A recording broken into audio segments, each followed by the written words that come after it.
We begin tonight with a deal between the U.S. and the European Union just days before a 30% blanket tariff on European goods was set to go into effect. The deal brings some relief for the 27 EU countries ahead of Friday's tariff deadline. It's big news at the start of what is likely to be a week full of big economic news.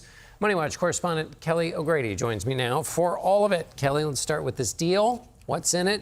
Who wins? Who loses?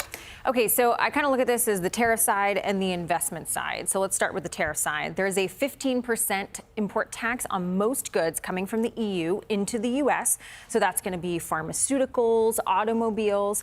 Then there's a portion of industries that are going to face no tariff. And a notable one is aerospace. So that's really good news for Boeing and Airbus.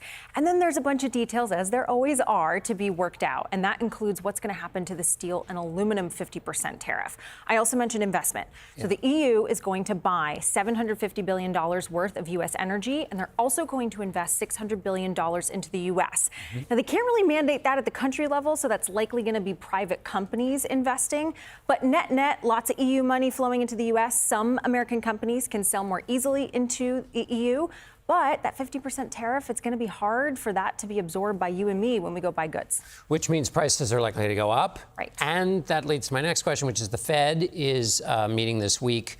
What do you expect from them this week? And then any other thing you want to mention about the Fed? So no interest rate change this week. That is sort of a near certainty. What I'm really looking for, though, is how Powell is looking at rate cuts for the rest of the year, as well as how they're going to react to the big economic data you mentioned this week. What is that data that's coming? It is the Olympics when it comes to the economics. I hope you've been training. I certainly have. Yes, right. Tuesday, we've got home prices, consumer confidence. Wednesday, second quarter GDP, and that interest rate decision.